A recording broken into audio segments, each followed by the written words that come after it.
Hi there, my name is Brian Dawson, and it's been my passion to introduce college students to America's national parks over the last 25 years.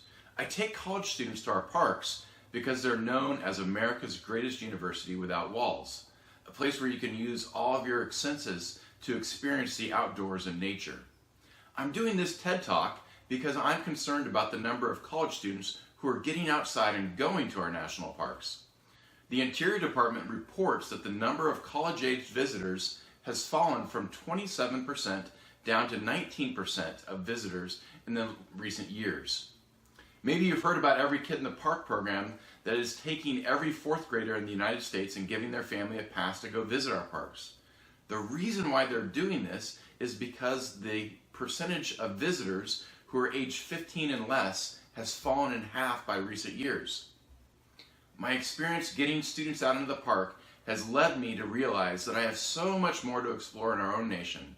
And while I've been out exploring, my journeys have led me to 10 reasons why I think all educators need to include national parks and the great outdoors in their curriculum. So here's my top 10 reasons that I hope will inspire you to plan a trip for yourself today. Reason number 1 is that national parks cure what ails you. John Muir is known as the father of our national parks. He spent his adult life in Martinez, California, and I went to school right down the street from where he grew orchards of fruit. When people came and visited him at his home, he would talk about the trees and how it was a good place to write, but he pointed up to the mountains and he said, "There's my home." And he found retreat in the mountains. At the end of his life, he collected his thoughts, and in 1912, he wrote one of my favorite quotes, where he says, "Everybody needs beauty as well as bread, places to play in and pray in, where nature may heal and give strength to body and soul alike." And what's amazing is that researchers are finding evidence today that Muir's idea of going to the mountains can do amazing things. It can boost your immune system, it can lower your blood pressure, and accelerate the recovery time from illness or surgery. It turns out that the trees give out an active substance called phytoncides. It prevents the tree from rotting or being eaten by insects. And just 3 days exposure to these plant compounds have shown to boost tumor and virus-killing cells in the body by up to 40%. And what's great is going out in the forest, the effect lasts for another 30 days. As the Dean of Students, I have seen firsthand the rise of mental illness on our college campuses. Over my 25-year career in student affairs, I've seen suicide rates go up by 200%, and 1/3 of students report today that they feel so depressed that it was difficult to function. Science is also proving that spending time outdoors and in our forest is proving to reduce stress, improve mood and energy level, and they even sleep better when they get outside. Studies are also showing that students with ADHD can improve attention fatigue just by being out in nature. I've seen firsthand how students with ADHD, once they get out into the national parks, they come back refreshed and renewed and ready to be at school again. Reason number 2 is we have an inside generation that needs to be introduced to nature. We as parents have been sheltering our kids from the evils of this world by keeping them inside. And gone are the days for most people when they would just go outside all day and come home when they got hungry. Today we put them in sports and organized programs, and they don't get out and explore nature. This generation can text 100 words a minute on a 3-inch phone without buttons, but they've lost the ability to understand how we're connected to our ecosystem. They can find anything they want with Google, but they've lost the ability to read a trail map when they lose internet connection. They can see the most beautiful things on Instagram, but they don't understand the powerful experience of finding these places for themselves. I find that college students find joy when they experience the magic of waiting for a sunrise or a beautiful vista, or when they go off exploring by themselves. One of my favorite hikes is in Bryce Canyon National Park. We always go in winter time so there's snow on the ground, and if you go out on a moonless night, you can hike down through the hoodoos.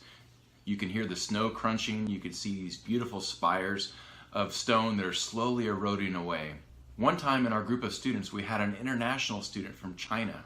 She's from Beijing, and she said she had seen a star before, But when she got down in the canyon and went hiking, we laid out on the snow and we looked up at the starry sky. You could see the Milky Way, and there wasn't an obstruction for miles and miles. It was her first time seeing stars. We laid there on the cold ground in the snow, and our international student had shared that she had seen a star once or twice before in her hometown, but she'd never seen more than one star. She was amazed at the Milky Way and all the stars she could see. There was no light interference for miles and miles, and it was a beautiful night. If we as educators don't take our students out into nature, they may not find it on their own. Is road trips build great relationships. There's a long distance between many of our national parks because they're hidden away in the corners of our country. But the long roads in between the parks can build wonderful communities and lasting relationships. I say that if you really want to find out what a person's going to be like in the ups and downs of life, then put them in a crowded van or in a tent for 10 days at a time. Road trips bring out the traits in people that you don't normally see, and it's similar to the stresses of marriage. You get to see all the person's priorities around time and money and people, food, sleep, leisure, and so much more. So I say that if you really want to build a lasting relationship, put them in a road trip between national parks and see if this is a person you can love in life through all their ups and downs. Reason number 4 is that history becomes alive. Did you know that only 18% of this nation's universities require American history in order to graduate from their college? Yet on the flip side, 417 national parks in our system, 2/3 of them were established for a specific or pivotal time in American history. When Americans are surveyed and asked about where do they find the most trustworthy source of information on history, they say that national parks, historic sites, and museums are their most trustworthy source. And this comes over what they hear in documentaries, in movies, from college professors, or even from relatives who experience that history time period themselves. My favorite historic site to take students is a place called Manzanar. It's out in the California desert close to Death Valley, a place where they took over 10,000 Japanese Americans. They rounded them up from their homes in Southern California and took them by gunpoint to this internment camp. When students enter into the National Park headquarters there, they take on the personality of a Japanese American during World War II and what they really experienced there at the camp. It's hard for students to understand concepts of justice and equality without walking in someone else's shoes first. And this place gives them that experience. The 5th reason is that we can learn that we are a land of many cultures. American history easily forgets about all the Native American tribes and nations that have lived in this great country. Did you know that over 500 tribes and nations thrived in this very land, and the national park systems looks to discover about those nations and display it for all of us to see? When students read about Native American history in a book, it's one thing, but when they go to a national park and they experience it firsthand, it's another story. I can tell you great times when our students have been sitting in front of tribal elders as they pass around the objects that they would use for daily living. Whether that was for hunting or collecting or preparing food or ceremonies, when they can hold and feel and touch from someone who actually made these items and is passing them out and telling their own personal story, history becomes alive.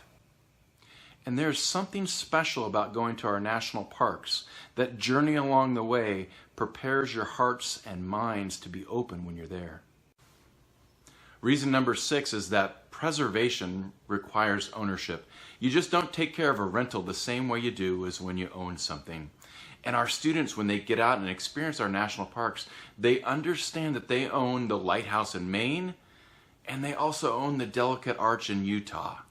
And when they get out and experience, they understand how fragile each one of these ecosystems and buildings and locations are. And when they understand that, they want to have the pride of ownership of taking care of it.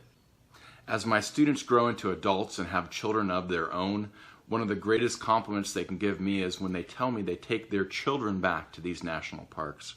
And speaking of children, one of the greatest things you can do, and one of my hot tips, is to do the Junior Ranger programs.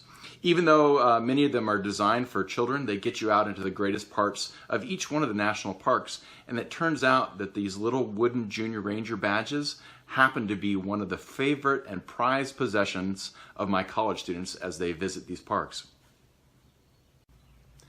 Reason number 7 is that national parks are a great living example of sustainability.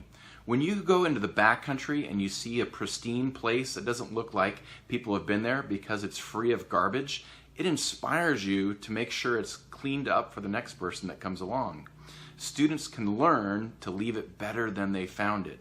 And it's a problem with 100,000 pounds of garbage being generated at our national parks each year.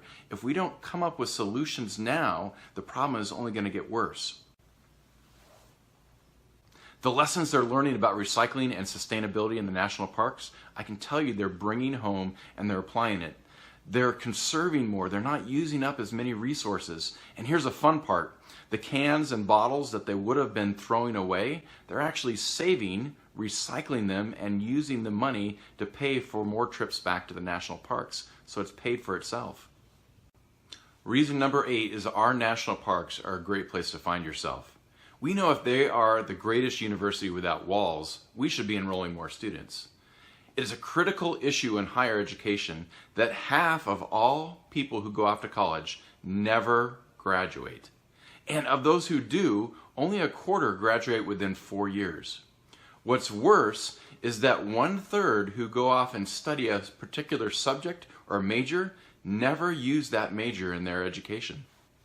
I'm convinced that national parks can be the solution to this dropout problem, because when I walk around the parks, some of the best looking bridges, trails, buildings ever built were built by the Civilian Conservation Corps in the 1930s. For 9 years during the Depression era, we put young people to work. And did you know that most of the large shade trees in our state and national parks were planted during this time? In fact, 3.5 billion trees were planted in the 9 years of the Civilian Conservation Corps. This represents half of all trees that were ever planted in the history of the United States. History shows us when we put our youth to work, it pays off not only to the economy, but it pays off in civility and generosity, and it pays off in generations.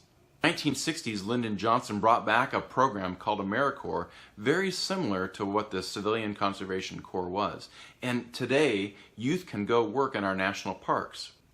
They learn about different trade schools, they learn about their passions, and they learn about a direction in life. And then in turn, it can help pay for where they want to go to college. I think today, if we want to really invigorate this generation, we need to give them gap years. What would happen if we let students find what they really wanted to do in life and who they wanted to be while working in the national parks? Imagine if we planted trees like we did during that decade. Imagine if we built national parks that didn't require carbon emission vehicles, but worked only on electric vehicles and electric bikes. What if we challenged them to solve today's problems through our national parks? And in this journey, they would find out what they really wanted to do and what they really wanted to study in life. I think a gap year in the national parks will create a society that is invested in this nation and will have a direction of knowing where they want to go when they do get to college. I think if we invested in more programs like AmeriCorps and sent students off to a gap year in our national parks to really find out what they're all about and where they want to go while they're investing in our nation, it would pay off dividends for generations to come. Reason number 9, there's beauty in the sublime. Sublime is this concept that your mind cannot process or put into words that which you're taking in through your senses and what you're seeing. I know for me, tears come into my eyes and I get this overwhelming sense of home every time I emerge from the tunnel into Yosemite Valley. One of my favorite things to do in watching the sublime is to go to Mather Point at the Grand Canyon and watch people see it for the very first time. You can actually hear gasps from people or see jaws drop. Sublime moments can comfort you in your low and dark points of life. Closing your eyes to recall the vividness of a special place is like the feeling of a warm blanket on a cold night. Sublime moments rarely come to me in my everyday. but they consistently come on my journeys to national parks. Reason number 10, the world is a better place with kind people. With all the world's problems, wouldn't the planet be a little better off with some kind people? I think so, and a series of recent university studies found that those who experience awe of the natural world are both kinder and more ethical. Part of the study put people in a grove of towering trees and observed their behavior after they had been there. And they found that they were better helpers and less entitled compared to control groups. It turns out that those who experience awe in natural places are also the most generous of people. The study wanted to find out why all these things are happening, and they found that one has better compassion for everything around them when they understand that they're just a small part of the larger ecosystem or the larger community. I think that we all would enjoy a kinder and more generous world, and our national parks are the best place I know to find this sense of awe and wonder in the natural world. With all these great reasons, it's time for you to enroll in America's greatest university without walls. I hope you won't just visit our national parks, but use them as the best place in America to teach our youth how to explore our nation's history, our nation's culture, and our most beautiful places. With education as our goal, we can preserve America's best places for many future generations to come. I hope you'll plan your visit to a national park today.